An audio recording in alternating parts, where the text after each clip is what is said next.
The rain hammered down on Camp Pendleton's main training facility like bullets against armor plating. Staff Sergeant Marcus Kane pulled his rain cover tighter as he marched across the muddy courtyard, his boots splashing through puddles that reflected the harsh fluorescent lights from the nearby buildings. At 6'2" and built like a brick wall, Kane commanded respect wherever he went. His chest bore the distinctive marks of a decorated Marine, combat ribbons, marksmanship badges, and the coveted Marine Corps emblem that he'd earned through blood, sweat, and 3 tours in Afghanistan. Kane had been stationed at Pendleton for 6 months now, assigned to train new recruits in advanced combat techniques. It wasn't the deployment he'd wanted, but after taking shrapnel to his left leg during his last tour, the Corps had decided he was better suited for stateside duty. He hated it. Training fresh-faced kids who'd never heard a shot fired in anger felt like babysitting compared to the real action he'd seen overseas. As he approached the main training building, Kane spotted something that made his blood boil. A small figure in unmarked fatigues was attempting to jimmy the lock on the secure equipment storage room. The person was barely 5'6", with a slight frame that looked more suited to pushing papers than handling military hardware. From behind, Kane couldn't tell much except that this was clearly someone who didn't belong in this restricted area. "Hey!" Kane's voice boomed across the empty hallway like a drill sergeant's command. "What the hell do you think you're doing?" The figure didn't turn around, just continued working at the lock with what appeared to be some kind of small tool. Kane's anger flared. Not only was this person breaking into a restricted area, but they had the audacity to ignore a direct order from a staff sergeant. Kane's heavy boots echoed off the concrete walls as he stormed down the hallway. His hand instinctively moved to his sidearm, though something told him this wasn't exactly a terrorist threat. More likely some new recruit who'd gotten lost and was too proud to ask for help. Still, regulations were regulations, and Kane took military protocols seriously. "I said stop what you're doing and turn around, soldier!" Kane's voice carried the authority of someone who'd commanded men in actual combat. The figure finally paused, but still didn't turn around. Kane closed the distance quickly, his training kicking in as he assessed the situation. The person was definitely working on the lock, not just examining it, but actively trying to gain entry. This was either a very stupid recruit or something more serious. Given the size of the individual, Kane figured he could handle whatever this was without calling for backup. When Kane reached the figure, he grabbed them by the shoulder and spun them around forcefully. What he saw made him pause for just a moment.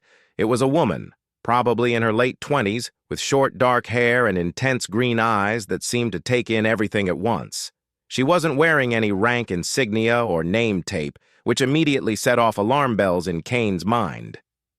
"Ma'am, you need to step away from that door right now," Kane said, his voice slightly less aggressive but still commanding.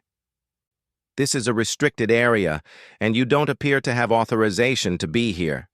The woman looked up at him with an expression that was completely calm, almost bored. "I have authorization," she said quietly, her voice carrying a slight southern accent. "I just don't have the current lock combination." Kane almost laughed. "Authorization?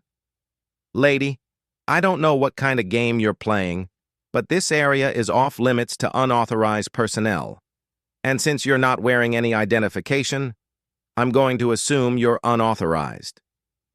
The woman reached into her pocket, which immediately caused Kane to tense up and move his hand closer to his weapon. She noticed the movement and gave him a look that seemed almost amused. "Easy there, Marine," she said, pulling out what appeared to be a folded piece of paper. "I'm just getting my orders." Kane examined the paper she handed him.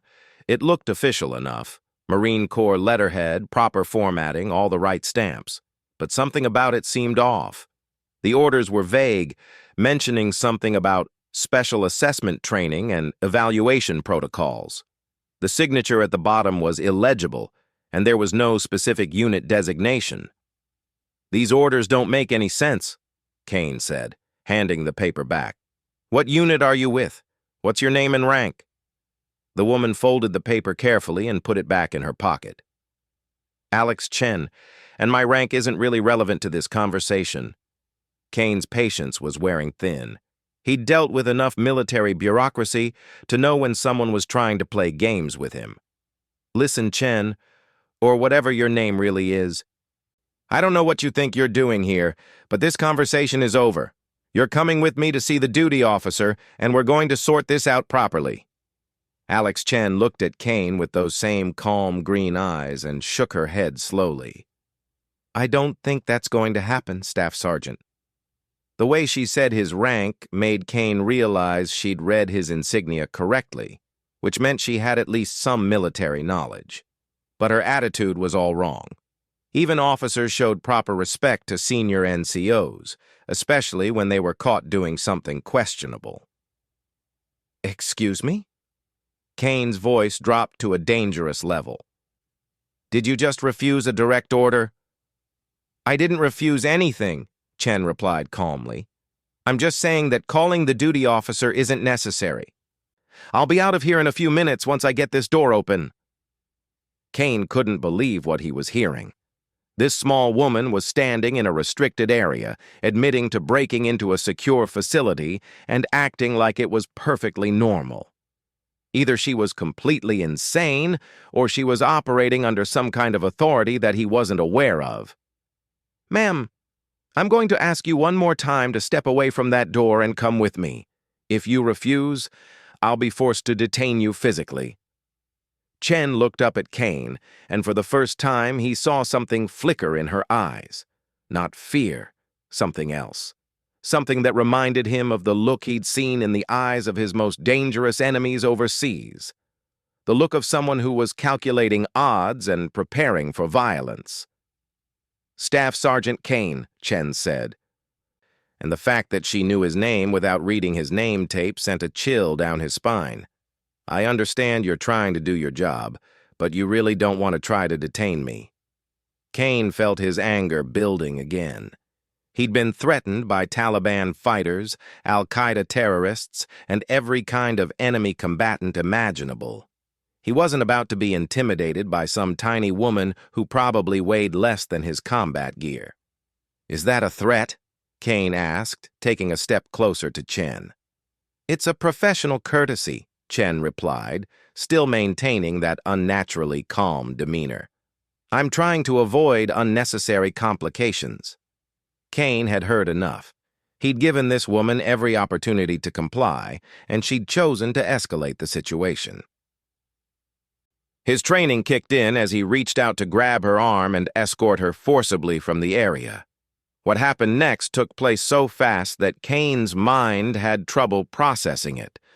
One moment he was reaching for Chen's arm, and the next moment he found himself face down on the concrete floor with his arm twisted behind his back in a joint lock that sent lightning bolts of pain up his shoulder. Kane was no stranger to hand-to-hand combat. He'd been through Marine Corps martial arts training, he'd fought in close quarters overseas, and he considered himself more than capable of handling himself in a physical confrontation. But whatever Chen had just done to him was on a completely different level. The movement had been so fast and precise that he hadn't even had time to react, let alone counter it. "Staff Sergeant," Chen's voice came from somewhere above him, still calm and controlled. "I really didn't want to do that." Kane tried to struggle against the hold, but Chen had positioned herself perfectly to control his movement while causing maximum pain if he tried to resist. This wasn't just basic military training. This was advanced combatives at a level he'd never encountered before. "Who the hell are you?" Kane gasped, the pain in his shoulder making it difficult to speak clearly. "Someone you really don't want to fight with," Chen replied, applying just enough pressure to make her point without causing permanent damage. Kane's mind was racing. Chen's technique was flawless, her positioning was perfect, and her control was absolute. This wasn't the work of some lost recruit or even a regular military police officer. This was specialized training of the highest level. "Look, I'm going to let you up," Chen said, her voice still maddeningly calm.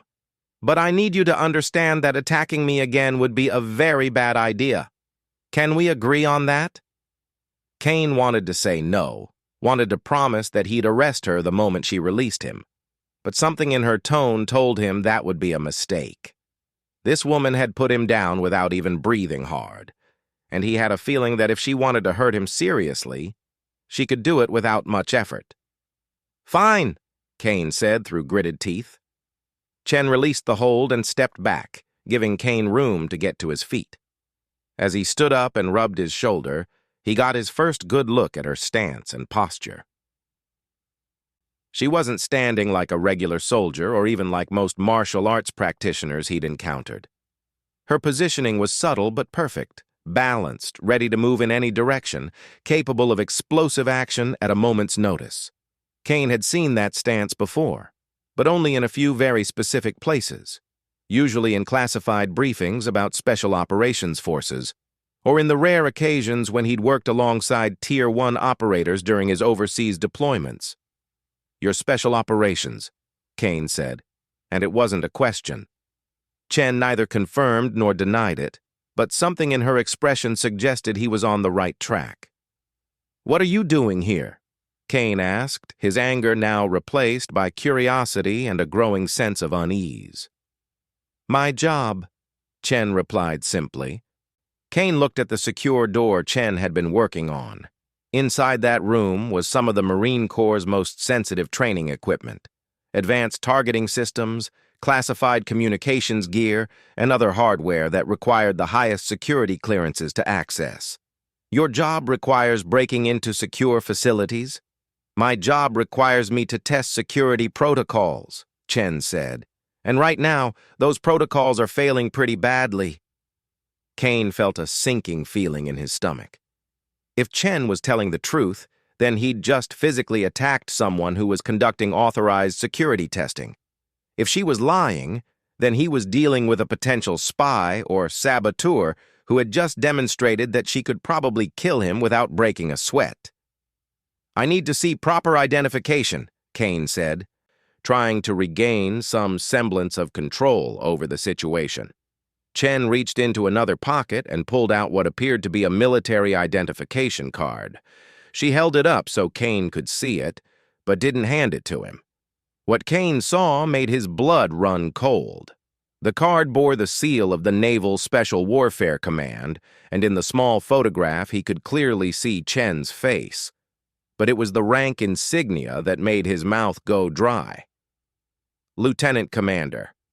Chen wasn't just special operations. She was a Navy SEAL, and not just any SEAL. She was a senior officer in one of the most elite military units in the world. Kane suddenly realized that he'd just physically attacked someone who probably had more combat experience than he did, despite his 3 tours overseas. "Ma'am," Kane said, his voice considerably more respectful now. "I apologize. I didn't realize—" "That's exactly the point, Staff Sergeant," Chen interrupted, putting her identification away.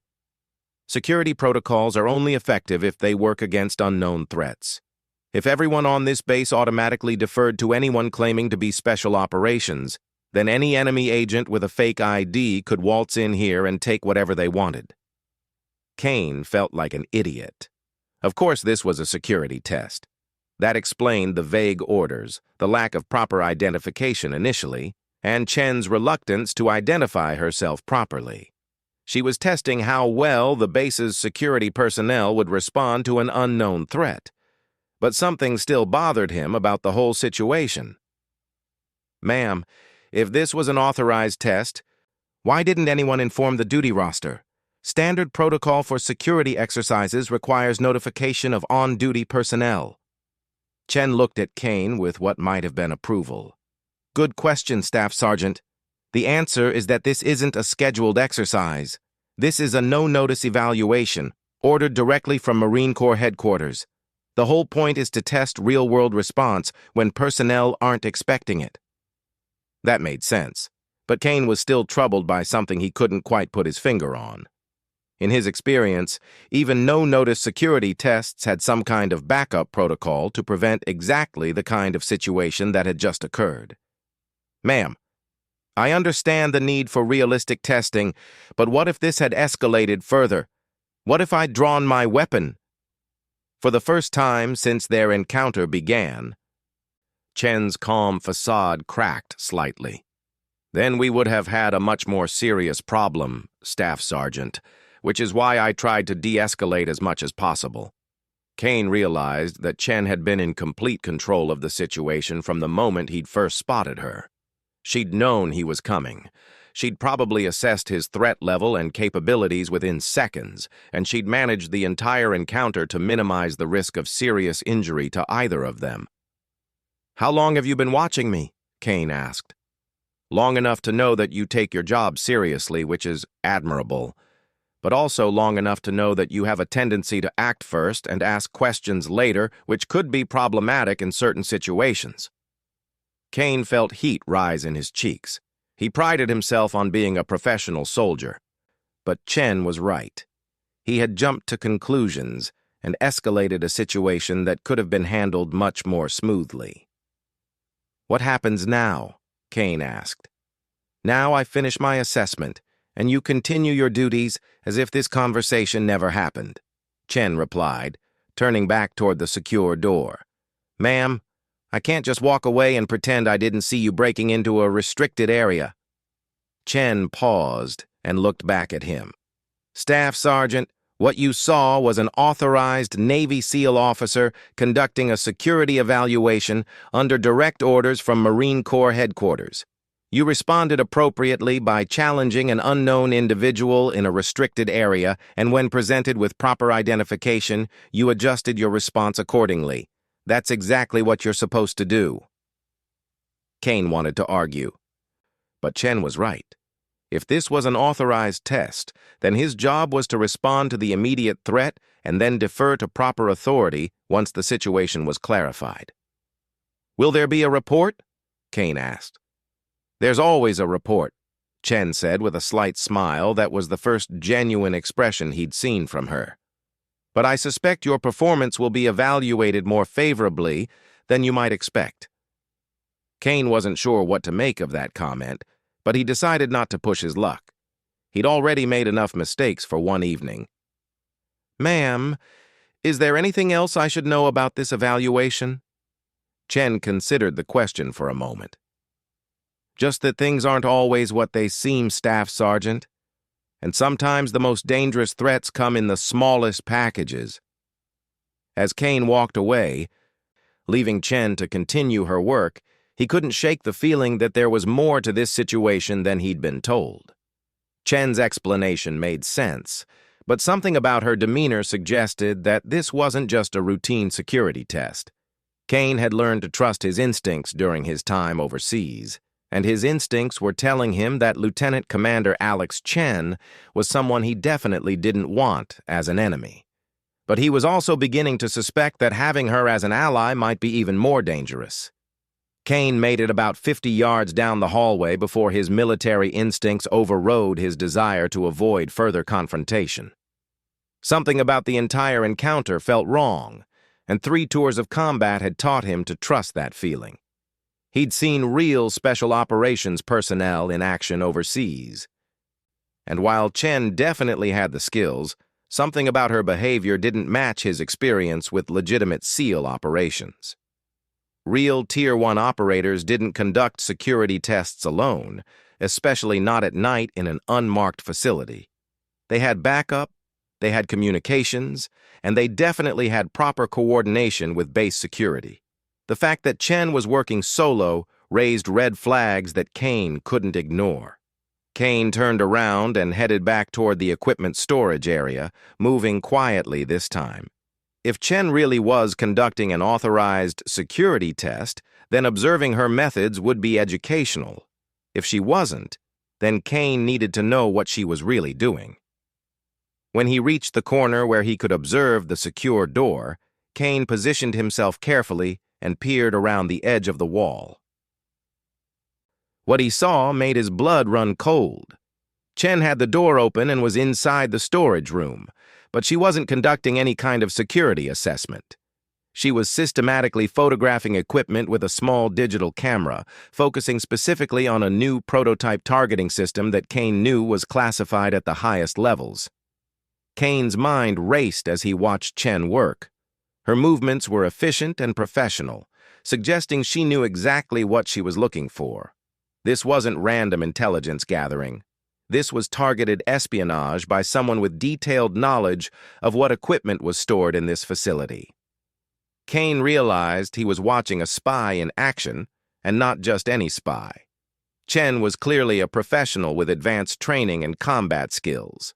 Her SEAL identification might be real, or it might be an incredibly sophisticated fake, but either way, she was here to steal classified information.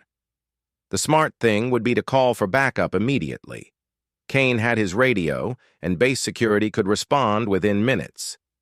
But Chen had already demonstrated that she could handle herself in a fight, and if she was alerted to his presence, she might disappear before help could arrive.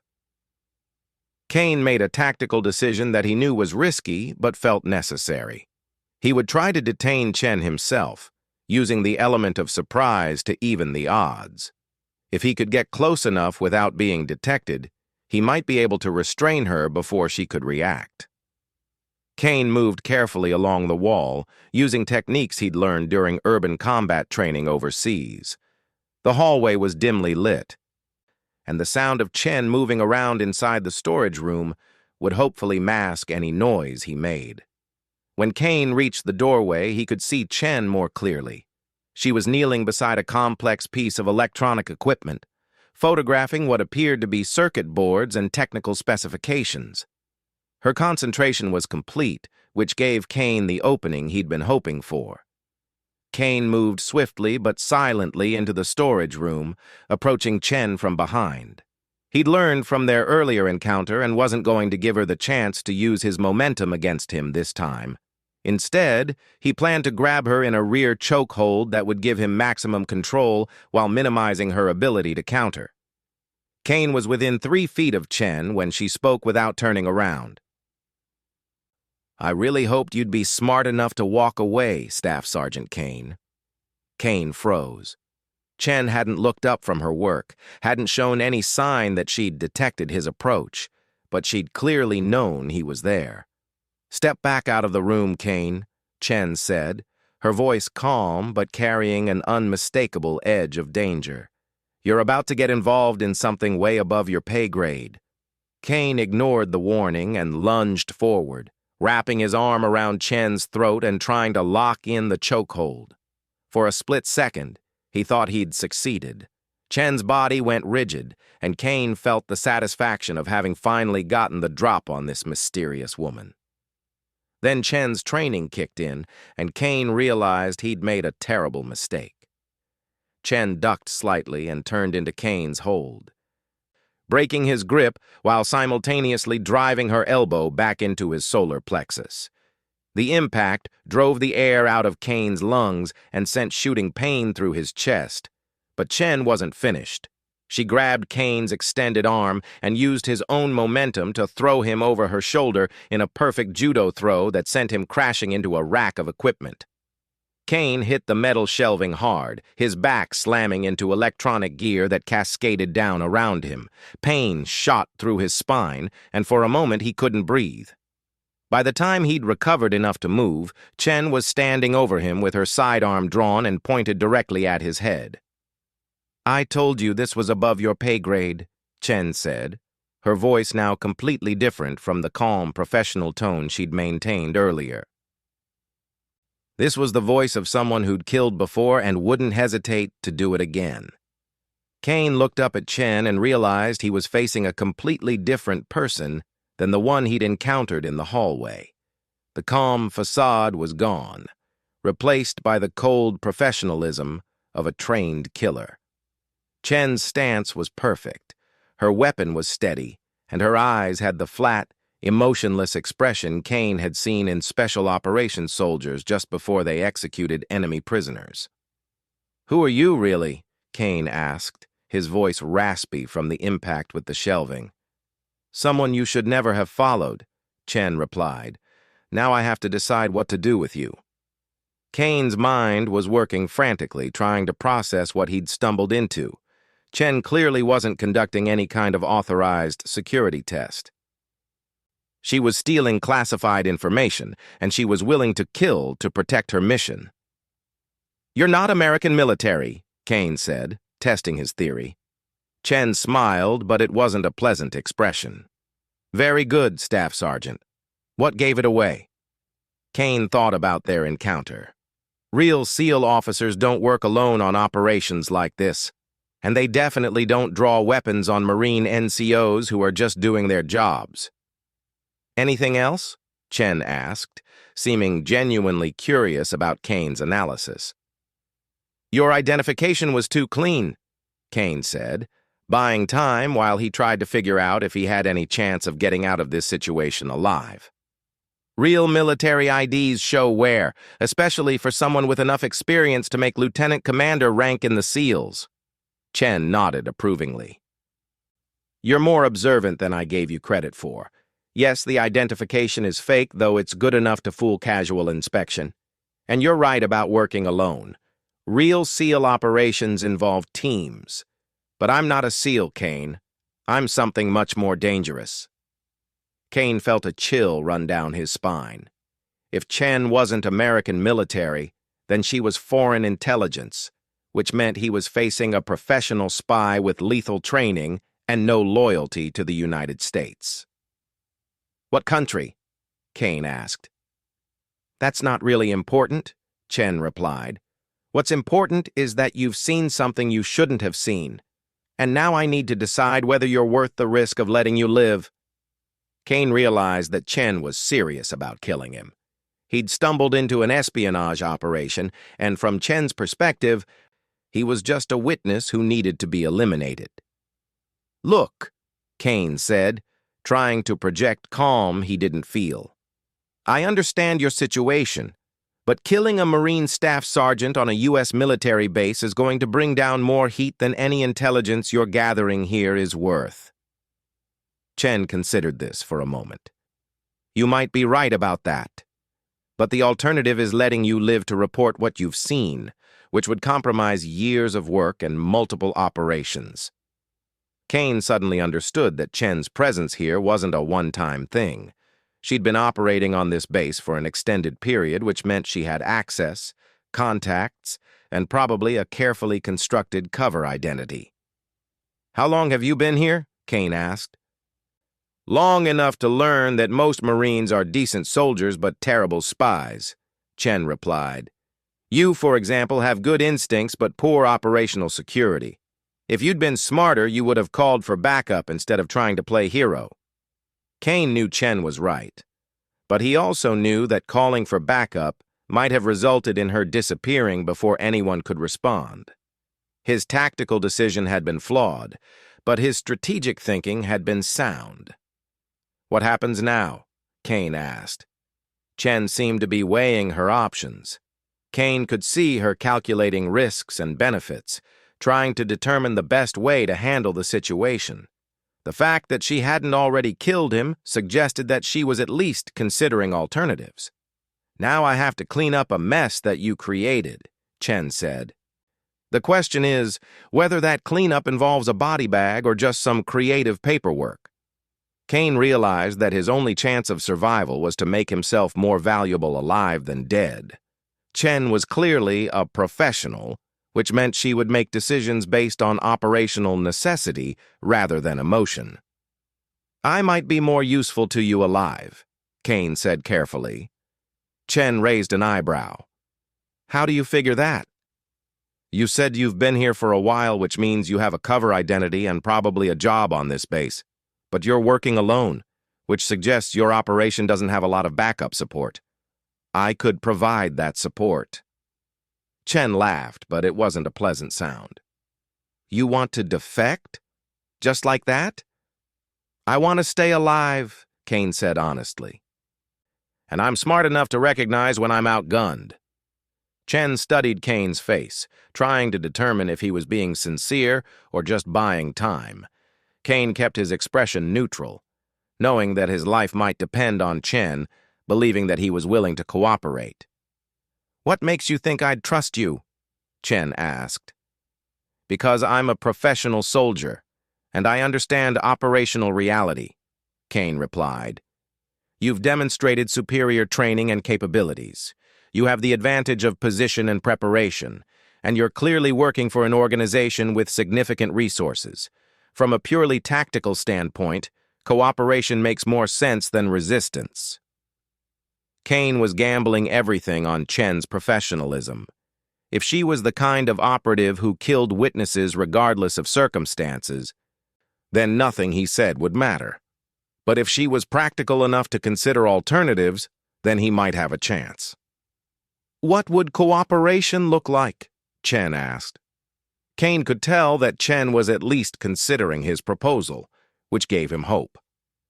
"I could provide information about base security protocols, personnel schedules, and operational procedures. I could also serve as early warning if anyone starts asking questions about unusual activity." Chen lowered her weapon slightly, though she kept it ready. "And in return?" "In return, I stay alive and possibly learn some things about real intelligence operations," Kane said. "I'm not stupid enough to think this is going to end with us being friends, but maybe we can find a mutually beneficial arrangement." Chen was quiet for several long moments, studying Kane with those intense green eyes. Kane could practically hear her mind working, evaluating threats and opportunities, calculating probabilities and risks. "You realize that if you're lying to me, or if you try to betray me later, I'll kill you without hesitation," Chen said finally. "I understand," Kane replied. "You also realize that once you cross this line, there's no going back. Cooperating with foreign intelligence makes you a traitor to your country and your core." Kane felt the weight of that statement.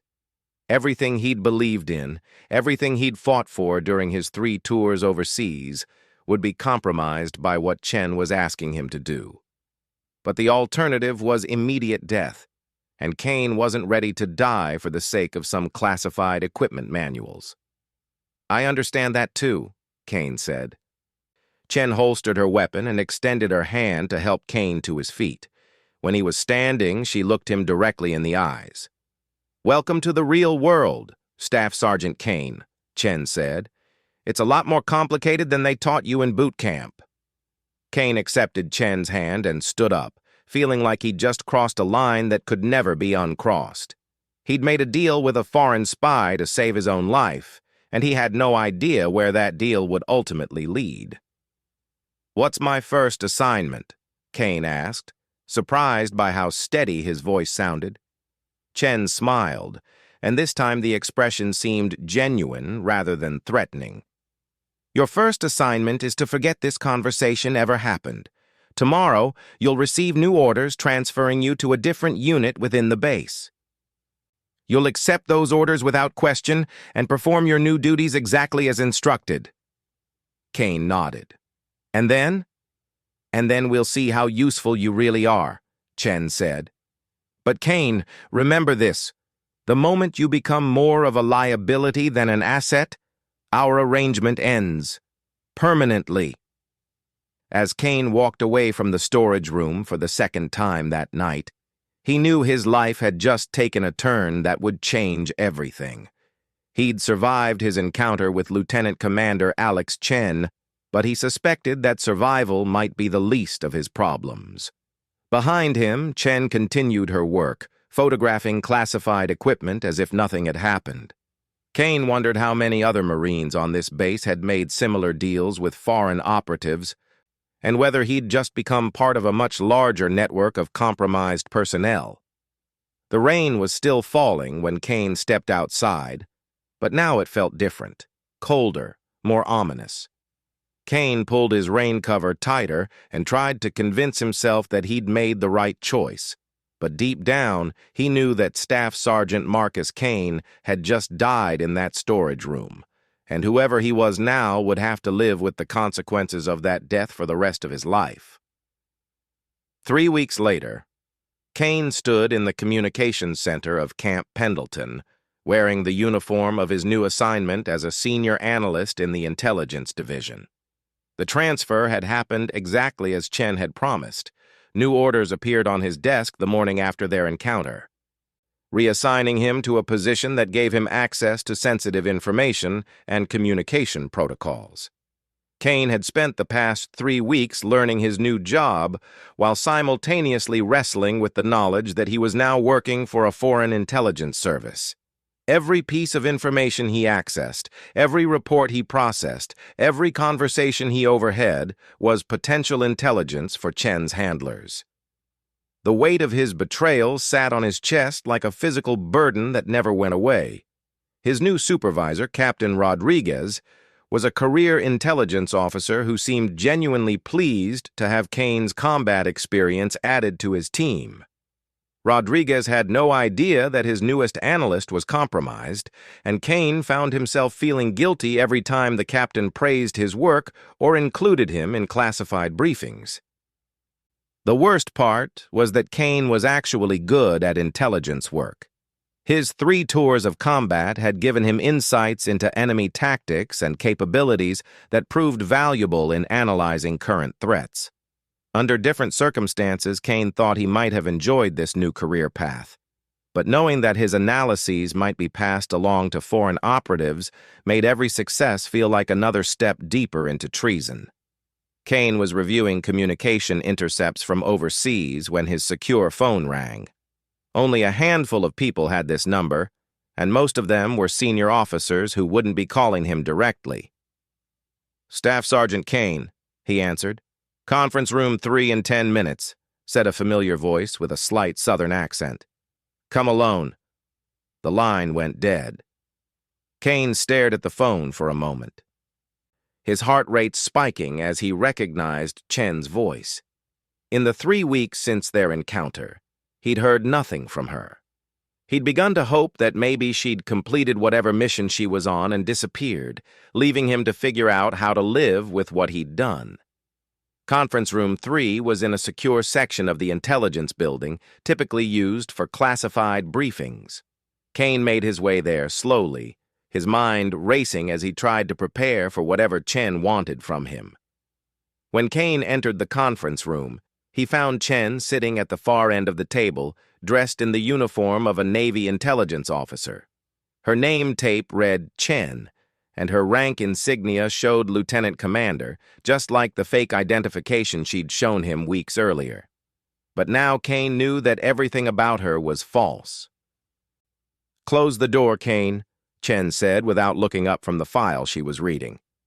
Kane closed and locked the door, then took a seat across from Chen. In the fluorescent lighting of the conference room, he could see details about her that he'd missed during their nighttime encounters. She was probably in her early 30s, with the kind of physical conditioning that came from years of intensive training.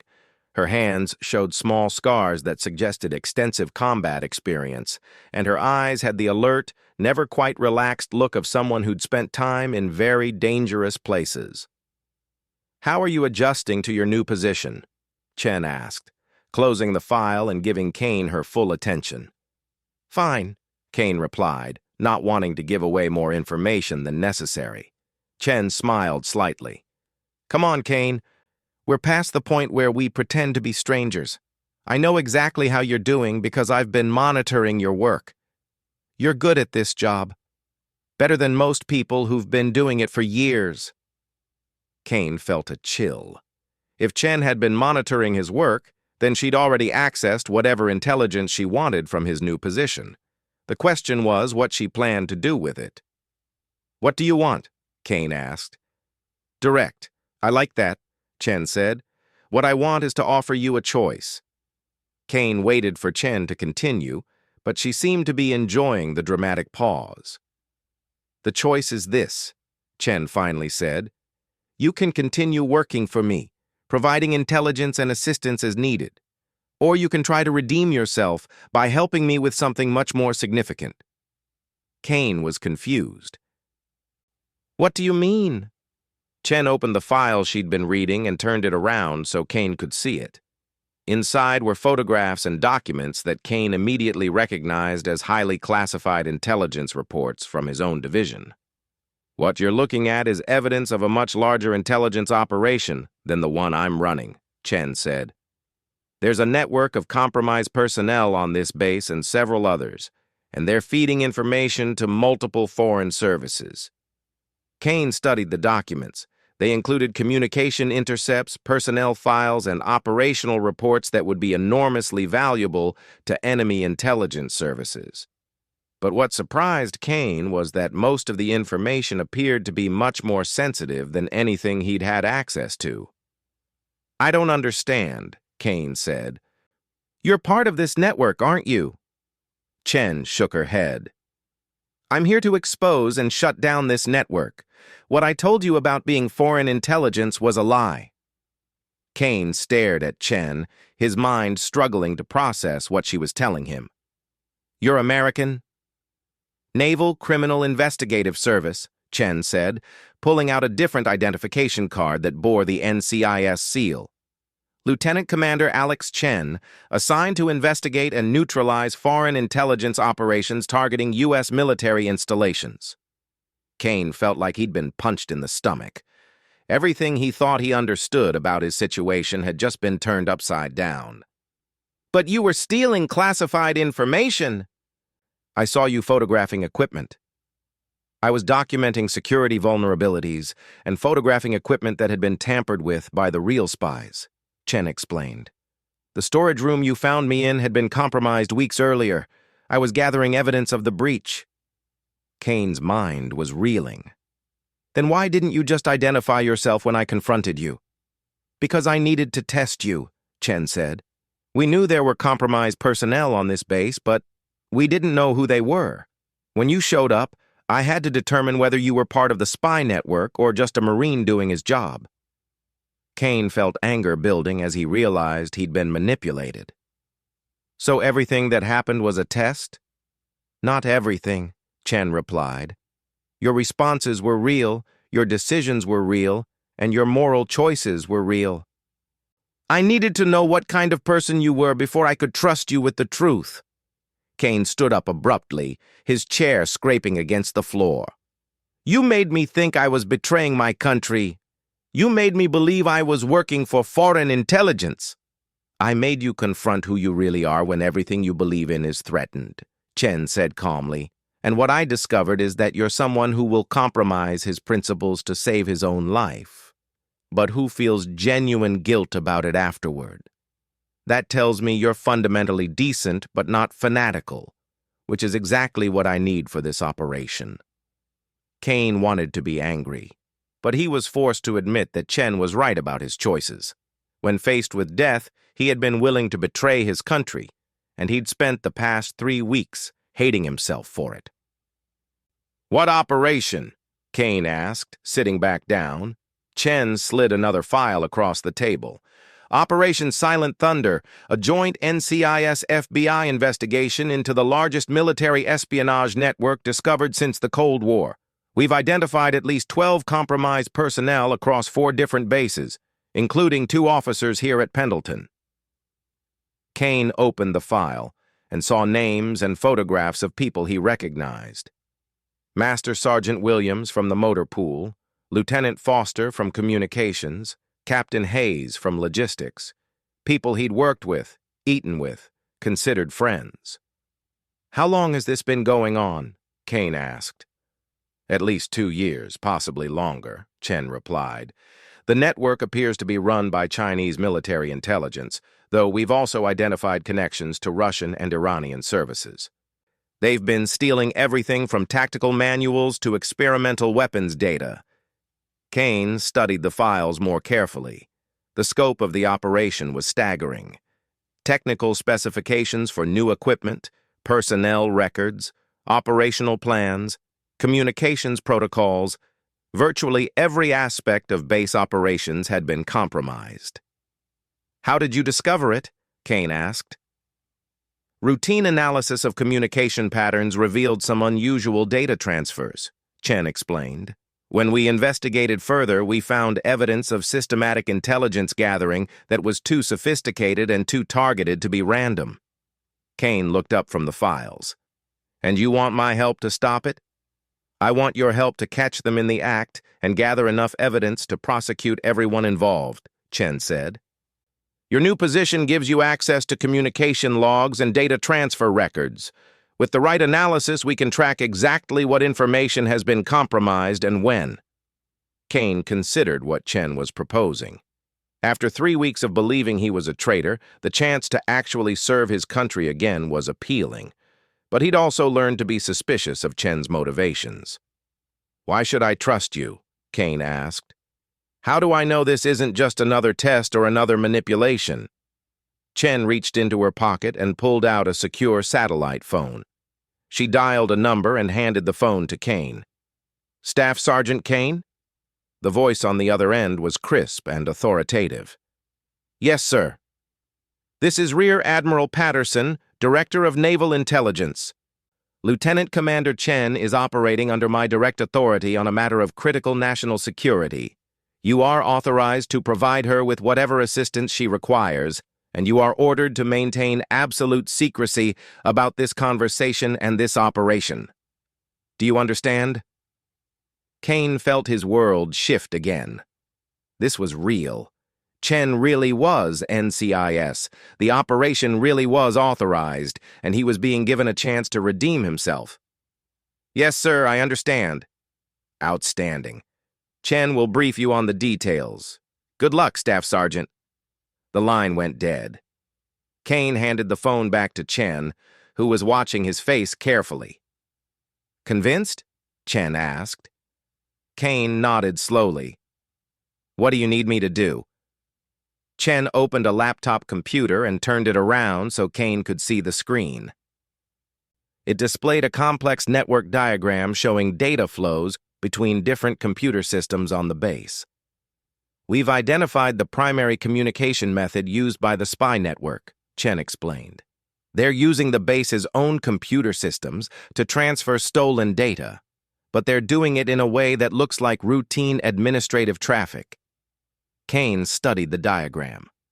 How are they hiding the transfers? They're embedding the stolen data inside normal communications like personnel reports and maintenance requests, Chen said.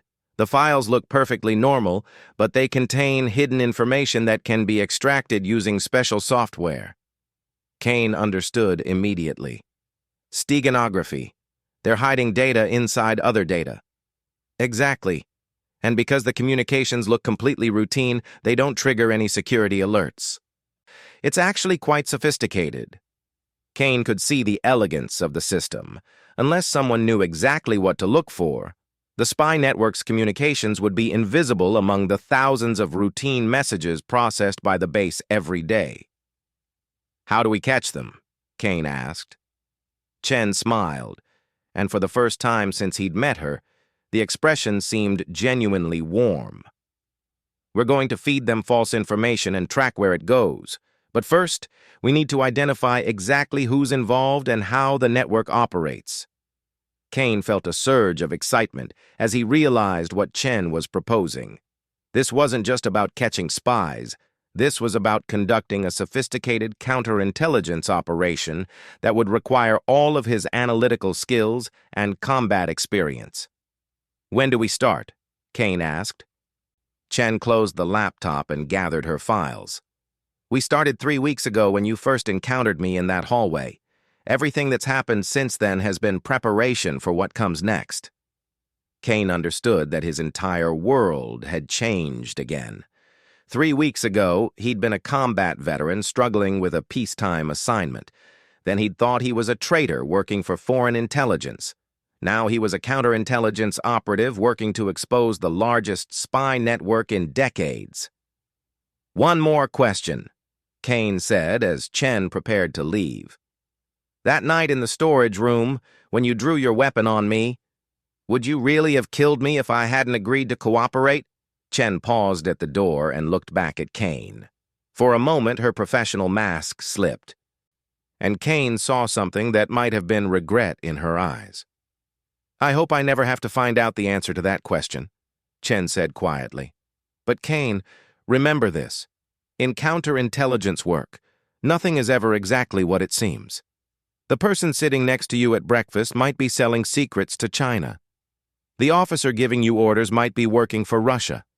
And the woman who recruited you might be the only thing standing between you and a lifetime in federal prison.